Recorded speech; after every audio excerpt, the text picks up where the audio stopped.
आगामी 20 दिसंबर को जो हमारा शपथ ग्रहण होगा माँ छिन्न मस्तिका जी के पवित्र धरती पर, वहाँ पर हम लोग संकल्प लेंगे, शपथ लेंगे और अपने मुद्दे पर लड़ने के लिए वहाँ आगे भी रणनीति बनाएंगे।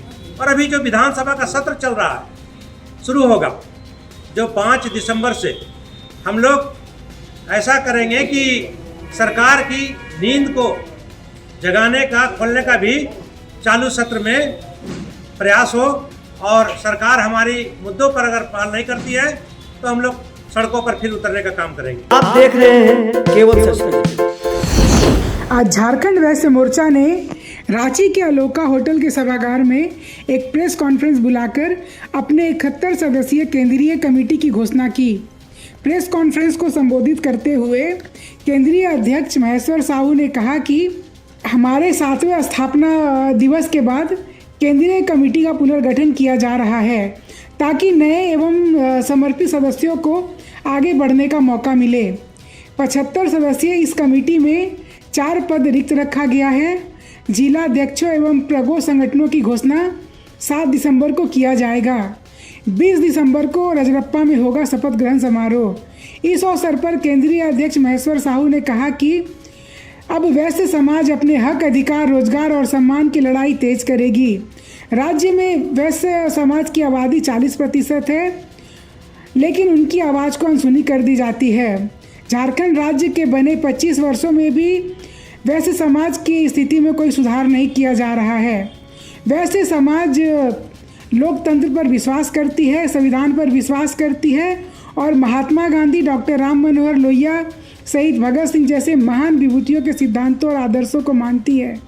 हम अपने हक और सम्मान और अधिकार की लड़ाई मरते दम तक जारी रखेंगे। तो चलिए सीधे प्रेस कॉन्फ्रेंस से जुड़ते हैं और तमाम बातों की जानकारी लेते हैं। दरअसल ट्रिपल टेस्ट करा के नगर निकाय का चुनाव कराया जाए, ये झारखंड प्रदेश वैश्य मोर्चा ने ही सबसे पहले उठाया था और आज ये रास्ता साफ हो गया है। हाईकोर्ट का भी सख्त निर्देश है, यहाँ तक कि आपका राज्य पिछड़ा वर्ग आयोग में भी अध्यक्ष का नियुक्ति हो चुका है। ये उम्मीद है कि दिसंबर से लेकर जनवरी तक इसका चुनाव कराया जाएगा। लेकिन हम लोग के लिए काफ़ी अफसोस की बात है कि हमारी आबादी के अनुकूल हमारे क्षेत्र को सुरक्षित नहीं किया जाएगा।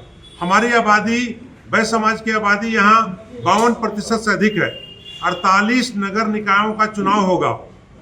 देखा जाए तो अगर 27% अगर हमें मिलता तो हमारा अधिकार बनता था 15-16, लेकिन हमें अभी 14% दिया जा रहा है, जो हमें 6-7 में हमको सिमटा दिया जाएगा। ये हमारे अधिकारों का हनन है।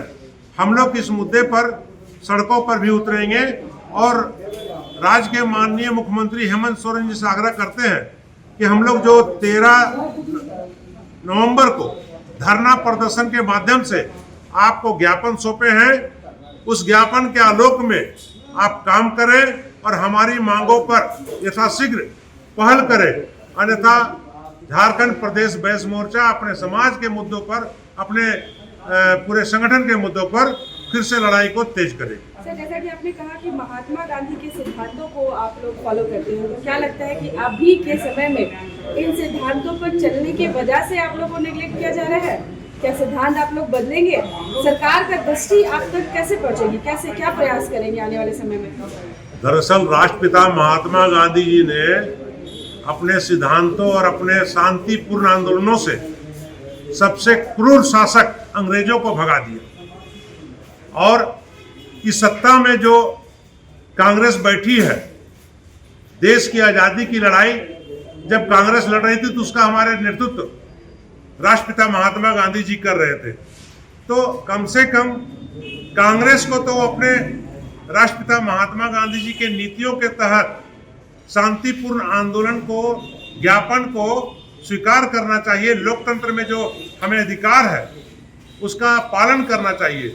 अगर नहीं करती है तो फिर हम तो मान कर चलेंगे कि जो संविधान हाथ में लेकर के बात करते हैं आदरणीय राहुल गांधी जी, ये केवल यार के दिखावा है। उसका तो पालन होना चाहिए झारखंड में ना। यह सरकार उनकी है, सत्ता उनकी है, तो फिर क्यों जा के यहाँ हमारे समाज के लोगों को दरकिनार किया जा रहा है। पूरा परिचय बता दीजिएगा। महेश्वर साहू, केंद्रीय अध्यक्ष, झारखंड प्रदेश बैस मोर्चा। समाज के लिए हमेशा लड़ने के लिए तैयार रहती है, क्योंकि हम लोग राष्ट्रपिता महात्मा गांधी, डॉक्टर राम मनोहर लोहिया और शहीद भगत सिंह के वंशज हैं।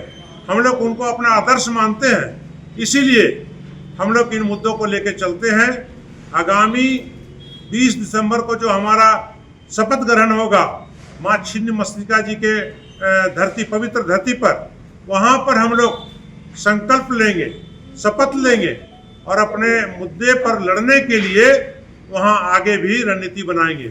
और अभी जो विधानसभा का सत्र चल रहा है, शुरू होगा जो 5 दिसंबर से, हम लोग ऐसा करेंगे कि सरकार की नींद को जगाने का, खोलने का भी चालू सत्र में प्रयास हो, और सरकार हमारी मुद्दों पर अगर पालन नहीं करती है तो हम लोग सड़कों पर फिर उतरने का काम करेंगे।